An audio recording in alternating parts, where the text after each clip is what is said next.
Haleluya, mtu wa Mungu. Ni wakati mwingine na saa nyingine ambayo Mungu amenipa neema kuwepo kwenye mazingira haya.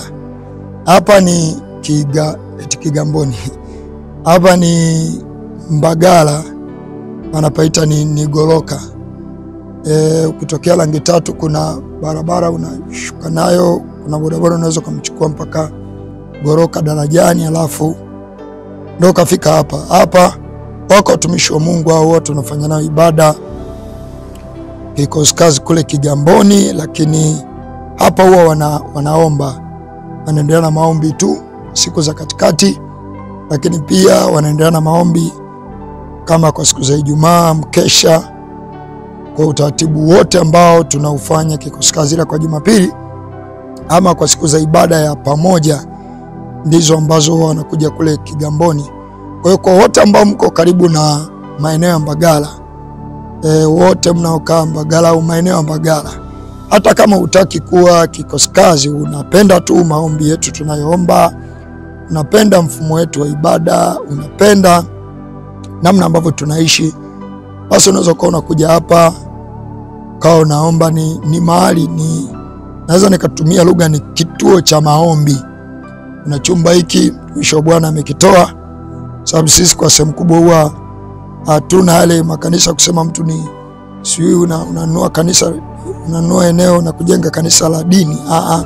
Sisi ni yeyote ambaye anaona sababu na maana na umuhimu wa kuweka madhabahu nyumbani kwake, akawa anataja jina la Mungu hapo kwa ajili ya usalama wake, kwa ajili ya usalama wa mtoto wake, watoto wake, kwa ajili ya usalama wa wake zake, mke wake, au kama wako wawili watatu, usalama wa wake zao na familia zao kwa ujumla. Kwa mimi nikukaribishe. Kimsingi tu ni kwamba kija hapo unajua kwamba hapa ni kazi. Kwa kama unakuja, jua tu utaratibu mwingine wote unaoona kwenye ibada za kazi maeneo mbalimbali. Kumbuka hili sio kanisa. Hapa Jumapili au utakuta ibada. Hiki ni kituo cha maombi na kukutanika. Ni kweli wakishaomba tu wanafuata utaratibu mwingine wote wa ibada ambao tunautumia maeneo mengine. Wao hapa hawana utaratibu wa kufundishana wala kuimarishana kwa namna yoyote. Hivi ndio namna ambavyo sisi tunaanza makanisa. Na hata wewe ukitaka, popote ulipo, unataka kuanza kanisa la kazi, usio na wakati mgumu. Cha kwanza, anza kuomba. Tuna vitabu vya miongozo ya maombi. Sio kaanza tu kuomba na kemea wachawi na vunja na katakata na funika na mwaga zege nafikia. Tuna mwongozo. Uombe nini? Omba kwanza kubadilika, omba kuacha dhambi zako, omba kupiga hatua ya neema na baraka uliotakiwa kuwa nayo. Baada ya hapo, ukishaomba hivyo, kapiga hatua hizo, ndipo sasa mtu mwingine anaweza kaanza kuvutwa na maisha yako. Hapa majirani wengi sasa hapa Goroka wameshafahamu. Nimekwambia ukitokea Langi Tatu, ukichukua bodaboda unaambia tu nipelekeni Goroka darajani, huwa mara nyingi nadhani ni 1500. Na kama unapita huko Twangoma, hii njia ya Twangoma unatokea aidha Mkulanga, unaweza ukashuka pale Twangoma Sheli. Kuna eneo hapo juu nadhani ndio ambapo bodaboda wanapafahamu sana, msikitini kwa mchawi. Wanapaita msikitini kwa mchawi. Sijajua kwa nini kwa mchawi, lakini nadhani hapo msikitini kwa mchawi. Kwa kadri ambavyo tunaendelea mbele, tunapiga hatua, inawezekana sasa watu pia wakapafahamu kanisani pia kwa wacha Mungu, acha na kupafahamu msikitini tu kwa mchawi. Lakini hiki ni kituo cha maombi tu.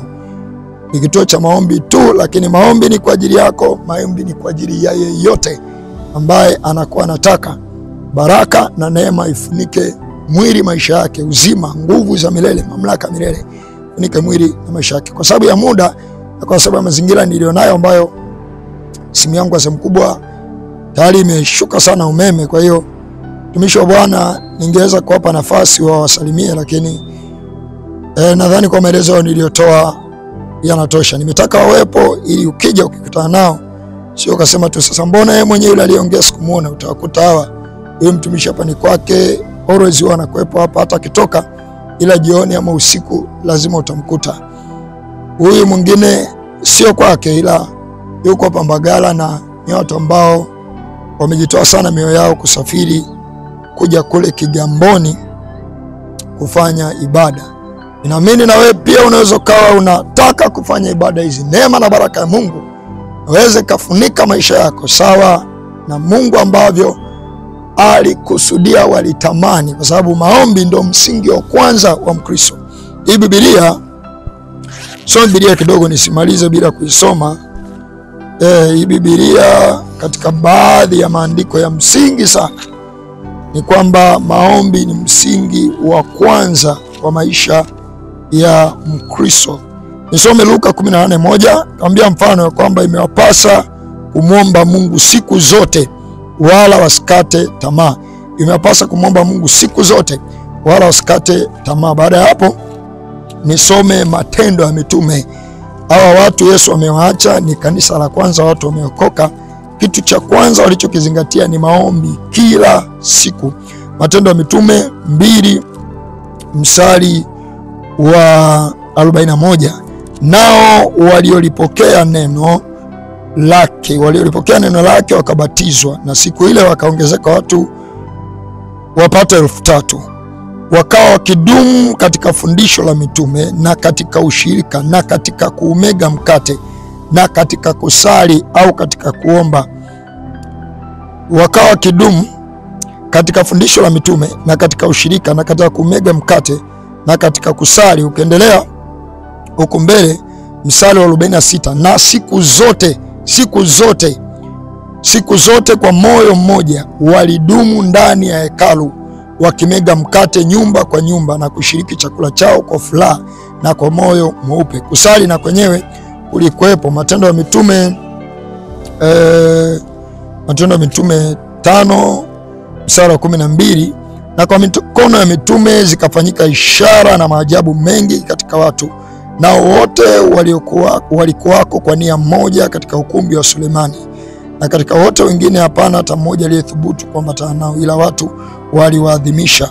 42:5-42 anasemaje? Anasema na kila siku ndani ya hekalu na nyumbani mwao hawakuacha kufundisha na kuhubiri habari njema za Yesu kwamba ni Kristo. Na kila siku ndani ya hekalu na nyumbani mwao, sio tu walifundisha. Ukiunganisha na ile andiko la Matendo ya Mitume 2, basi ujue na kila siku pia waliomba. Neema Kristo siwe pamoja nanyi nyote. Amen.